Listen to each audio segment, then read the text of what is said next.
How's it going, folks? I'm your host with the most, the wickedest Joker in all the land, and today we are back with more Destiny.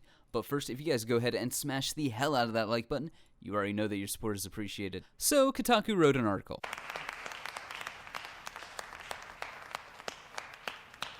No, really. This article by one Jason Objectivity is a silly thing to strive for. Schreider takes precisely 1,157 words to tell us that a game that hasn't been announced yet has been delayed. That's some amazing games journalism right there, ladies and gents. Of course, anyone following Kotaku over the last couple of years knows that Kotaku necessarily isn't new to, well, for lack of better words, making shit up. Or, to be fair, writing articles that one would consider maybe 100% clickbait, full of sensationalist commentary or content.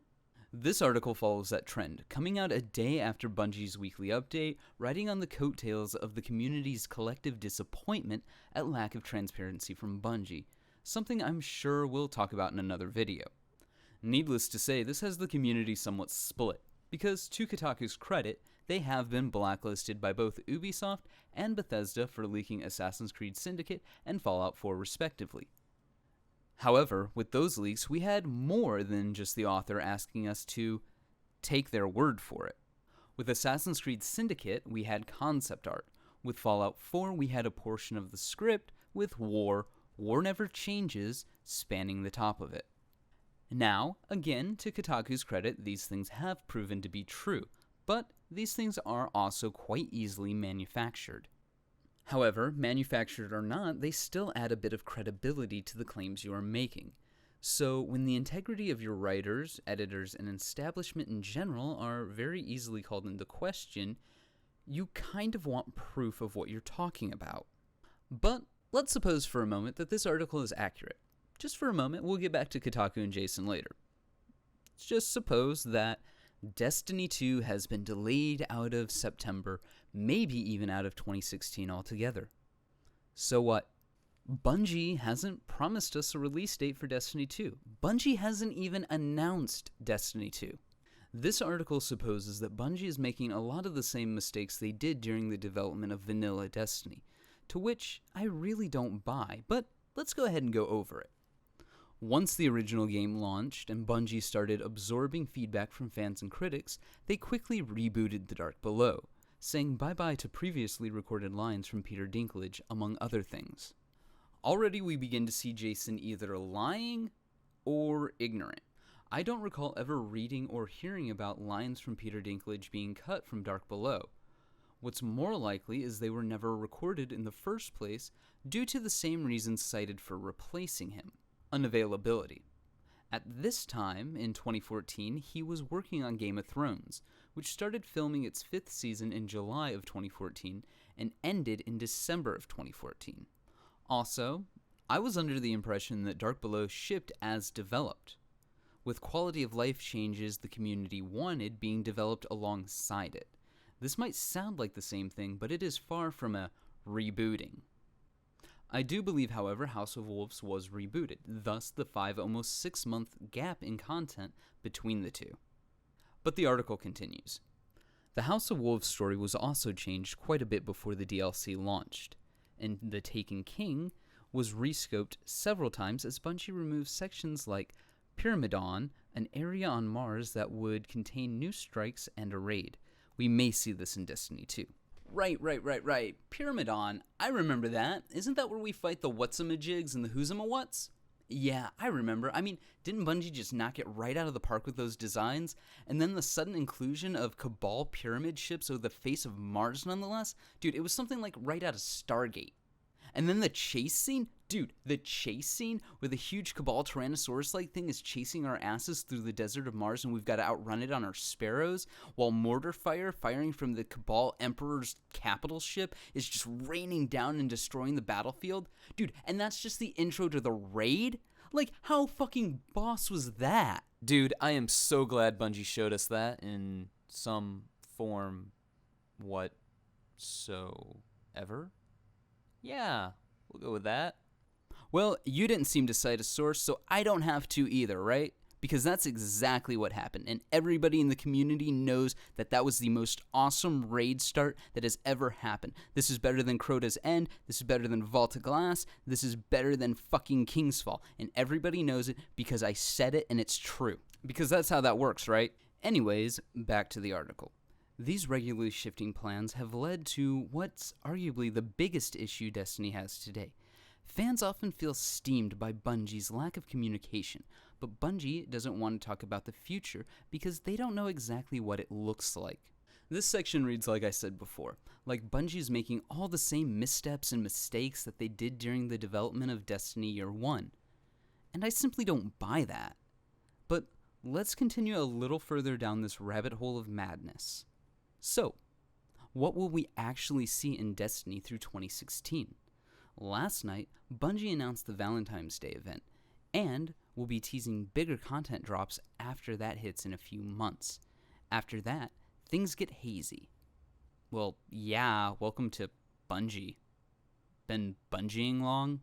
Actually, I'd almost say as a guy who's been with Bungie since Marathon, all the way up through Halo Reach, this is actually the most transparent that the company has ever been with us. So, yeah, been Bungieing long?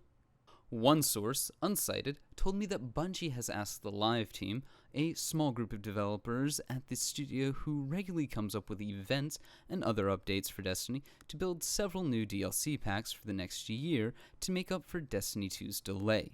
Yet, it seems these plans will change too. Because of course they will, Jason. Because of course you have to be able to weasel out of what you're saying just in case it doesn't come to fruition. Anyways, the article goes on to say that the Live team is small, and that sort of schedule seems unsustainable, as what Bungie tried to do in Year 1, which was emotionally and physically exhausting for many of the development team. I have no doubt that it was, but wait a minute. Small DLC packs after a large expansion? You mean like this? So what you're in fact telling me is that plans haven't actually changed at all. Although the dates have shifted, the information in this image seems to have stayed the same or exceeded expectations. With House of Wolves, we did get the Reef. With Taken King, we did get a Hive ship. This article also talks about the scope of Taken King shifting, being shrunken. However, that's not what this leaked image says. It actually says that the scope of the Taken King was exceeded. It says that there will only be 12 missions, to which there are actually 8 main story missions and 12 side quests, not counting exotic quest lines or the Crucible quest lines. It says that there will be 4 strikes. There are arguably 4 strikes. 3 on Xbox, 4 on PlayStation. It says that there would only be 1 public event, when in fact we actually got like 2 or 3 depending on what you're counting as a public event. 1 new patrol, aka the Dreadnought. 6 multiplayer maps when there's actually 9 in Taken King. 1 new raid, King's Fall, and 3 new subclasses. Obviously. The list really does go on and on and on and on. What I'm essentially trying to say is Bungie has a plan. They have executed on said plan. The narrative Jason and Kotaku are trying to create about a studio in flux with no plan, spiraling out of control, throwing shit at the wall and hoping something sticks, simply doesn't match reality or the evidence. However, there is something interesting in the story being spun here. Broken clocks and all. And that's the part about Mars. The section being split off, handed to High Moon Studios, and more specifically, this part. Pyramidon is an area on Mars that will contain a new strike and a new raid. Let me do a little fact-checking real quick, put 2 and 2 together, and it's the Vex Void. High Moon Studios is working on Vex Void. Mars, Venus, 1 strike on Mars with a raid, so there could be a strike on Venus. I mean, that only makes sense. I'm not saying it's Vex Void, I'm just saying it sounds an awful lot like Vex Void. Pyramids aren't really a Cabal thing after all, however, we have seen them through concept art be associated with the Vex. See, in vanilla Destiny, Bungie got a lot of flack for having areas and spaces and content for future DLC in the game already. developing DLC content alongside the vanilla game. People cried foul, people cried cut content, so what is the surest and quickest way to stop that? Do exactly what you were doing in the first place, just don't leave your footprints in the main game. Develop the content side by side, just force people to download a ridiculously large patch later. Which is what they were trying to prevent in Vanilla Destiny by having parts of locations that would be used for DLC at a later date already on the disc. And to be honest, I really don't think they did a great job of hiding it this time either. We've probably already seen some of the leftover hidden content. There's 9 yet to be released exotics, a plethora of Year 1 God tier weapons still unavailable. There's also some hidden strike-specific loot yet to be obtained. What it actually kind of sounds like, in all honesty, is that Taken King was released too early, probably by a couple of months, so it didn't compete with Call of Duty, Fallout, Halo, and Tomb Raider. We, the bleeding edge of the community, have devoured the content ravenously because we were kind of starving. We just went right through it, and these live events are in place to hold us over until the Christmas noobs can catch up. And in all honesty, that makes a lot of sense. Dark Below was released just before Christmas, so the Christmas noobs at the time were not only playing catch-up in the main game, but in the extended content. And that probably turned a lot of people off, because not only was Bungie asking for $60 for the game at Christmas, but they were also asking for an additional $20 right after so many people just purchased Destiny. So what do? Well, your hardcore players will keep playing, or they will come back when you have events and new DLC. You can count on that. It's the flaky casual players that you need to draw in, but you also need to keep them there. And nothing divides a community like DLC. So how do we fix that? Well, I think they have already figured that out. You make stupid simple events every other month with the tried and true ooh shiny factor that hypes up the event for people, and people talk about it, and your community talks about it. Then you introduce thematic limited edition emotes. Then you charge a few bucks for grab bag items like sparrows, or $5 for other new emotes that are shiny and cool and people like them. Then you introduce player boost for, the new players, the Christmas noobs trying to catch up to everybody else. And, magically, now you have this steady revenue stream coming in with kind of a bare minimum effort, which allows you to give larger content updates away for free or vastly cheaper, thus not splitting the community, because I can almost guarantee you that they have already made more money off the introduction of Silver, off of new emotes, off the Halloween event, off of Sparrow Racing, than they ever did with both Dark Below and House of Wolves combined. I know I've personally spent more money than I'm proud of admitting on Sparrows and emotes, tallied up, because logistically, at the time, it's not that big of a purchase individually. But then you realize between you and your wife that you've probably spent the better part of $100 to $120 on emotes and sparrows, and you regret nothing. Nothing at all. And I think that's what's really going on. I think Bungie's gonna wait till March, maybe May, to release Vex Void. I imagine they want it to be as big as House of Wolves, if not bigger. Combined Vex Void and Forge of the Gods to hold us over till September or November when Destiny 2 releases. Probably using some of the same tactics that we've seen in Taken King, such as time-gated content, exotic quest, long random quest line where you go here, kill that, yada yada yada.